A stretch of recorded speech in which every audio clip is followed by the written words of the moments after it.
এইটো মোৰ চমক নহয়, এইটো ৰাইজৰ চমক, কংগ্ৰেছৰ চমক। য'তেই কংগ্ৰেছৰ হাতৰ চিন দেখিছে ৰাইজে তাতে ভোট দিছে, আৰু য'ত আপোনাৰ হাতৰ চিন দেখা নাই ইয়াত তাত ভোট দিয়া নাই। আপোনালোকে এতিয়া চাওক যে হিমন্ত বিশ্ব শৰ্মা বিজেপিয়ে কৈ আছে যে এইবাৰ পঞ্চায়তত তেওঁলোকৰ ৰিজাল্ট ভাল হৈছে। মই তেখেতক অনুৰোধ কৰিম অলপ ইতিহাস চাওক।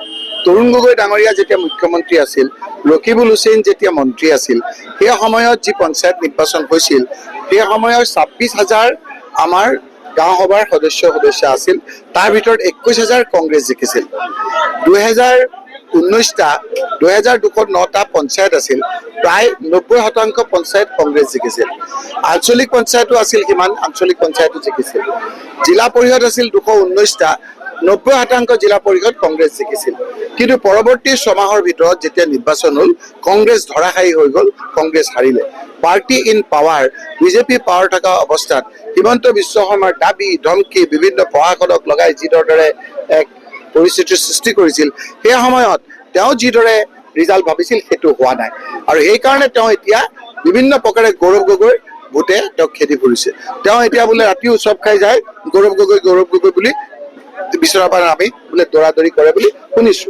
তেওঁ চাহটোকে বাঘটো দেখা হৈছে, তাৰমানে তেওঁ বুজি পাইছে তেওঁ এই বিগত 4.5 বছৰত যি মানুহক অন্যায় কৰিলে, সকলো শ্ৰেণীৰ মানুহক যি অত্যাচাৰ কৰিলে, জাতি ধৰ্ম বৰ্ণ ভাষা নিৰ্বিশেষে আহোম সম্প্ৰদায়সকলৰ কথা কওক, মৰাণ মটকসকলৰ কথা কওক, আজি আপোনাৰ ট্ৰাইবেল লোকসকলৰ মনত এটা ডাঙৰ আঘাত যে একদম আমি এজন মুখ্যমন্ত্ৰী পাতিছিলোঁ, হয় কংগ্ৰেছৰ বিৰুদ্ধে দিছিলোঁ, তেওঁক আঁতৰালে।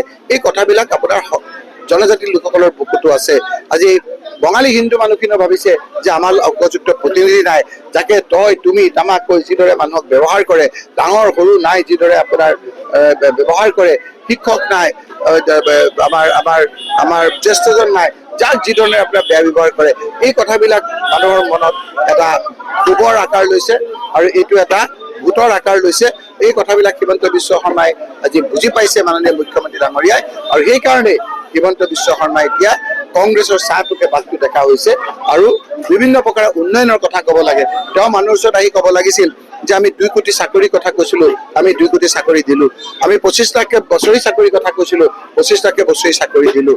আমি যিবিলাক প্ৰতিশ্ৰুতি দিছিলোঁ সেই প্ৰতিশ্ৰুতিবিলাক আমি পালন কৰিলোঁ। সেইবিলাক কথা তেওঁ একাষৰীয়া কৰি যিদৰে এতিয়া ইয়াত এটা ধুঁৱলি পৰিৱেশৰ সৃষ্টি কৰিবলৈ বিচাৰিছে, ৰাইজৰ চকুত ধৰা পৰিছে, হিমন্ত বিশ্ব শৰ্মা ডাঙৰীয়াৰ চকুতো ধৰা পৰিছে।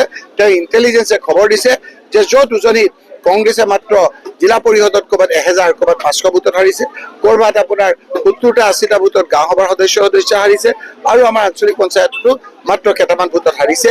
তাৰ মানে যে নিৰপেক্ষভাৱে যেতিয়া নিৰ্বাচন হ'ব, তেতিয়া তেওঁ যে ধৰাশায়ী হৈ যাব বিজেপি তেওঁৰ নেতৃত্বত থাকিলে, সেই কথাটো আমাতকৈ ইণ্টেলিজেন্সৰ যোগেদি হিমন্ত বিশ্ব শৰ্মাই ডাঙৰীয়াই ভালকে বুজি পাইছে। সেইকাৰণে গৌৰৱ গগৈয়ে হওক বা কংগ্ৰেছে হওক চাহটো বাঘটো দেখা হৈছে। বিজেপিৰ এগৰাকী নেতাই